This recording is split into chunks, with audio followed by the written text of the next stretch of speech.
Hello, bienvenue sur la chaîne, je suis hyper contente de vous retrouver dans cette nouvelle vidéo qui sera un book haul. Vous le savez, c'est assez compliqué pour moi, j'ai mes oraux de concours très bientôt, donc je suis à fond dans les révisions. Donc si ma tête vous semble un petit peu fatiguée, ne soyez pas choqués, c'est tout à fait normal. Et voilà, je vous prends entre deux révisions pour vous faire cette petite vidéo book haul parce que là je commence vraiment à entasser des livres et il était temps de vous tourner cette petite vidéo. Je ne vous ai pas fait de book haul au mois d'avril puisqu'au mois d'avril j'ai vraiment acheté très peu de livres vu que j'étais en pleine révision cette fois des écrits pour mon concours, donc j'avais pas vraiment la tête à lire ni à acheter des livres, donc ça s'est ressenti, j'ai acheté moins de livres et quand les écrits sont passés, je vous avoue que j'étais un petit peu soulagée et que je me suis fait un petit peu plaisir pour me récompenser puisqu'en plus j'ai été admise aux oraux, donc ça veut dire que j'ai passé les écrits, j'ai été prise, donc maintenant il ne reste plus que les oraux à passer et on verra bien le résultat à la fin. Mais voilà, du coup je me suis fait un petit peu plaisir et du coup j'ai quelques livres à vous montrer, donc voilà, on va commencer de suite. On va commencer juste avec les mangas puisqu'il n'y en a que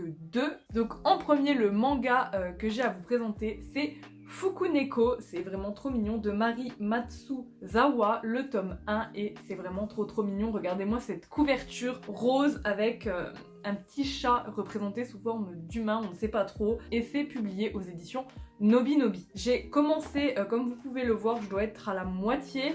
C'est vraiment un manga vraiment doudou, vraiment très mignon, qui aborde vraiment des sujets que je trouve très intéressants comme le deuil, la reconstruction de soi après un deuil, mais également le déménagement et ce que cela implique, donc la reconstruction de soi après avoir entre guillemets tout perdu et qu'on recommence tout à zéro, se faire des amis, enfin vraiment ça aborde vraiment des sujets vraiment importants tout en étant vraiment hyper mignon. Franchement c'est vraiment un petit cocon et en plus c'est une série en 4 tomes, donc voilà, il n'y aura que 4 tomes, donc si vous recherchez une petite série de mangas courte, mignonne mais qui aborde quand même des sujets importants, moi je vous le recommande. Les dessins sont vraiment plutôt pas mal, donc voilà, en tout cas c'est la couverture qui m'a fait craquer, je pense que vous en doutez. Ensuite, l'autre manga que j'ai à vous présenter, c'est les classiques revisités en manga de chez Nobinobi encore une fois. Et là en fait, c'est le Magicien d'Oz mais version manga. En fait, j'avais vu ça un petit peu tourner partout et je me suis dit que ça pourrait être intéressant pour en fait soit redécouvrir un classique mais en version manga, soit pour le découvrir sans être entre guillemets forcé de lire le classique pour voir si tout simplement ça peut être une histoire qui peut nous intéresser et après pourquoi pas lire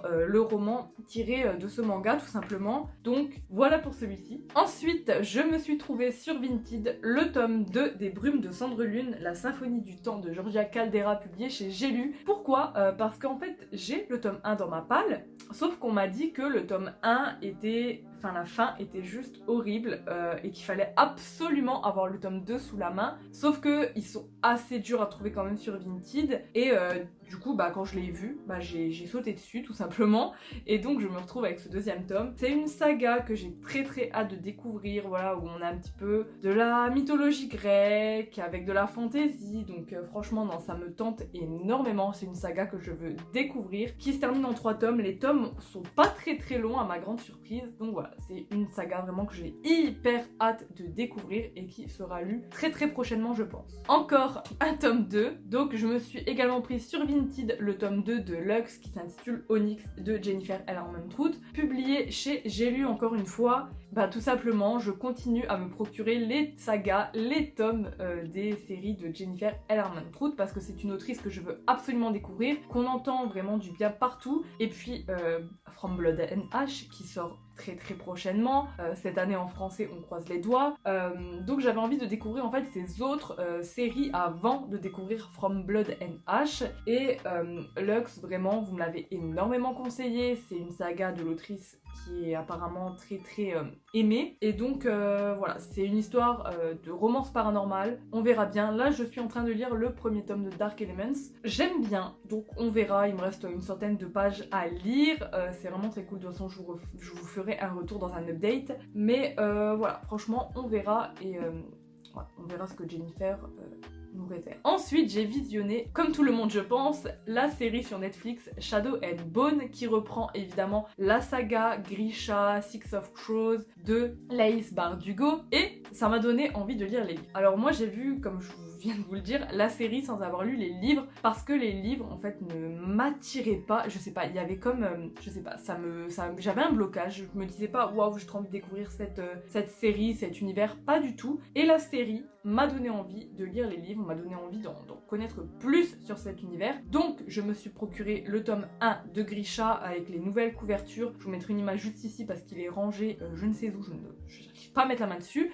Et je me suis également procuré le premier tome de Six of Crows de Laïs Bardugo. Donc c'est avec les nouvelles éditions, je sais pas, on trouve plus les anciennes, c'est hyper dur de mettre la main dessus. Et sur la jaquette, il est comme ceci. C'est vrai que c'est assez dur, comme je vous ai dit, de mettre en ce moment la main sur les anciennes éditions de Grisha et de Six of Crows. Même les nouvelles, je pense que c'est dû au succès de la série Netflix.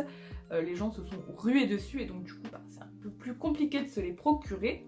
Donc moi je n'ai pas encore lu Six of Crows, par contre j'ai lu le premier tome de Grisha après visionnage de la série. Je suis énormément mitigée sur le premier tome de Grisha, je vous en reparlerai dans un autre date lecture, mais j'ai trouvé que la série apportait plus que le livre. Alors que normalement le livre est censé apporter plus de détails, plus de précision, plus sur les personnages, leur psychologie, ce qu'ils pensent, etc., leur intention, qu'une série. Et là, je sais pas, j'ai trouvé que... je sais pas. De toute façon, je vous en reparlerai dans un update lecture, mais ça m'a pas transcendé. Ensuite, sur Vinted, j'étais trop contente parce que je voulais pas trop me le procurer en neuf parce que c'est pas trop mon genre de lecture. Et je l'ai trouvé sur Vinted, donc à ma plus grande surprise encore. Je pense que Vinted, c'est vraiment, en tout cas pour ma part, la caverne d'Ali Baba. Clairement, je trouve tout sur Vinted et je suis plutôt contente puisque c'est un livre assez récent.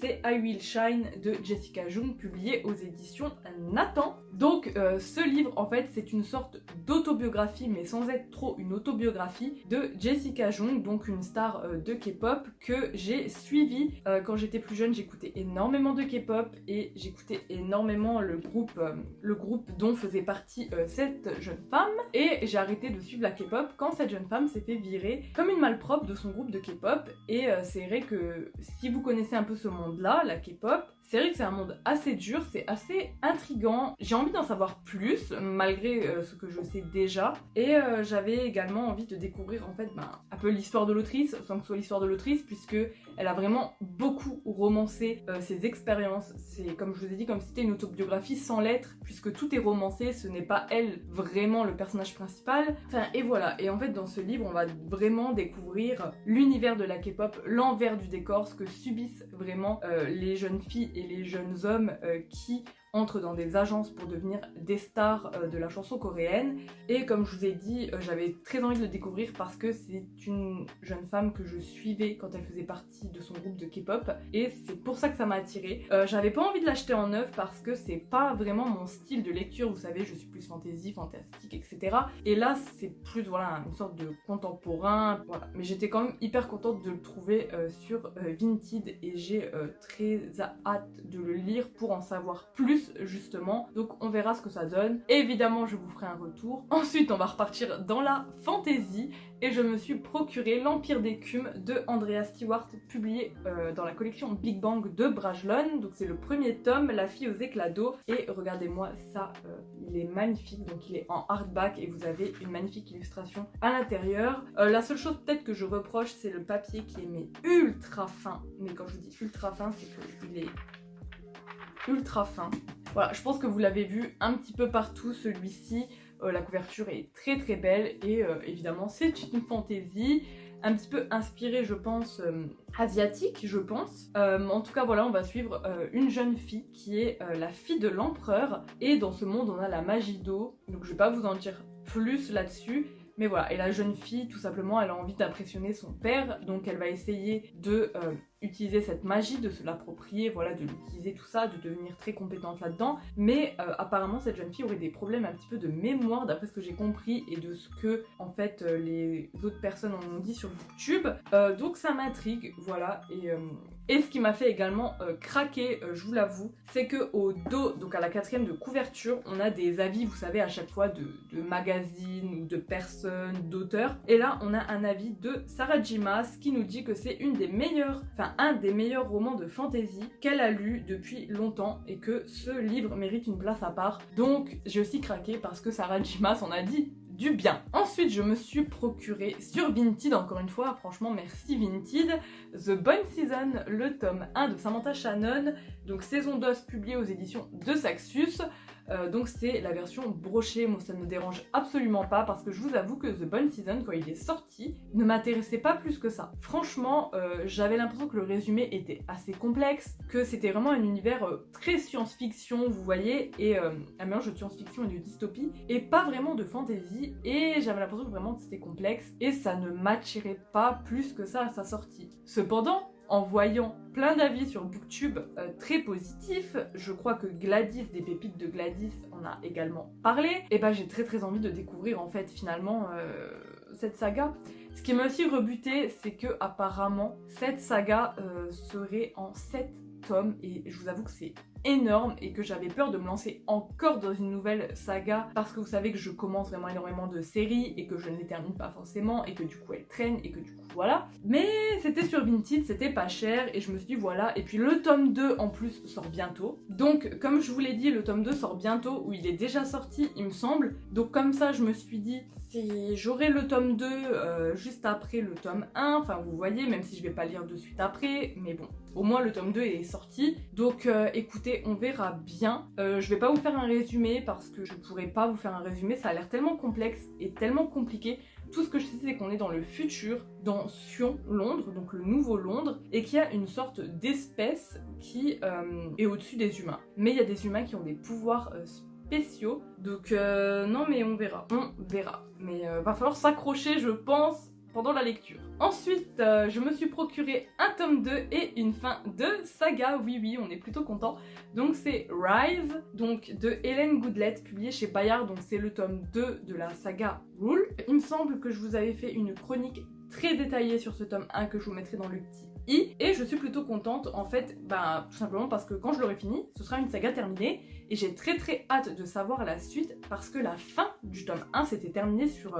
c'était une fin horrible, c'était entre le cliffhanger et j'avais l'impression que l'auteur nous narguait, vraiment. Voilà, bref, donc on verra, j'espère que ce tome 2 sera encore meilleur que le tome 1. J'ai trop hâte, la couverture je la trouve sublime. Encore une couronne, vous savez que j'adore de toute façon les histoires de royauté, les couvertures avec les couronnes, ça m'appelle. Donc voilà, donc pour vous faire vite fait un petit résumé, on est dans le royaume de Colonia, la magie est une magie assez spéciale, c'est une magie de sang, si je me rappelle bien, et on va suivre 3 filles qui sont en fait des demi-sœurs et qui peuvent être techniquement souveraines, et elles vont devoir un petit peu, voilà, normalement se battre pour savoir laquelle montera sur le trône, sauf que en arrivant au palais, eh bien il y a un maître chanteur qui les fait chanter parce qu'elles ont chacune un secret vraiment très important et qui craint, clairement qui craint, donc voilà, et on essaye du coup de savoir qui est le maître chanteur et qui montera sur le trône, etc. Enfin vous voyez, c'est palpitant, donc j'ai hâte de savoir la suite. Ensuite, je pense que vous l'avez vu partout, je ne sais pas si je vous l'ai déjà montré dans mon précédent book haul, je m'en rappelle plus, mais du coup je me suis pris la Duperie de Guenièvre, l'association de Camelot de Kirsten White, publié chez De Saxus.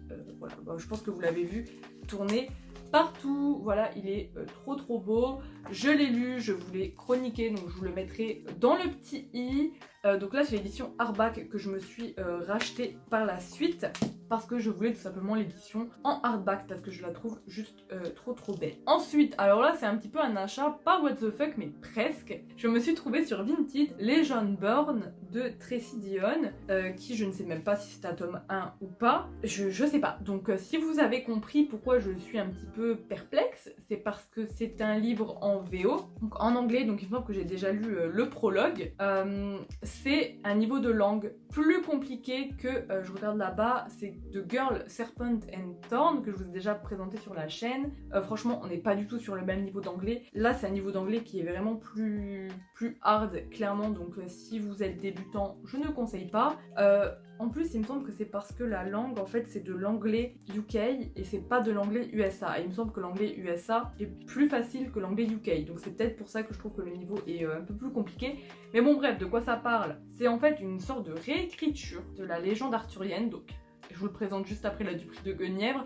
parce que du coup en lisant La Duperie de Guenièvre, ça me donne envie voilà, de lire plus de réécriture arthurienne. Et en fait ouais, ça c'est une sorte de réécriture de la légende arthurienne où on va suivre une fille qui, en fait ils ont des pouvoirs je crois, que sa mère elle est morte dans un accident et du coup elle va entrer dans une grande école il me semble, et ils ont des pouvoirs, et en fait elle va peut-être être confrontée au fait que ce soit une descendante d'Arthur, je ne sais pas, mais voilà, en tout cas c'est une histoire réécrite de la légende arthurienne avec des pouvoirs magiques dans une école, donc je me suis dit que ça pouvait être cool. Par contre voilà, ça va pas être du gâteau à lire, j'espère qu'il sortira en VF parce que franchement ça a l'air topissime. Accrochez-vous, on a bientôt fini. Je me suis également trouvée sur Vinted, j'ai l'impression que je dis ça pour tous les livres, je dépouille Vinted. Je me suis pris donc Wicked, la véritable histoire de la méchante sorcière de l'Ouest de Gregory Maguire, publié aux éditions Bragelonne, réécriture du magicien d'Oz, point de vue de la méchante. Que dire d'autre? Pas grand chose, voilà, tout simplement. Vous savez que j'aime les réécritures de contes, bah voilà, là c'est un peu ça on va dire, et en plus c'est du point de vue de la méchante. Par contre j'ai vu des avis assez mitigés,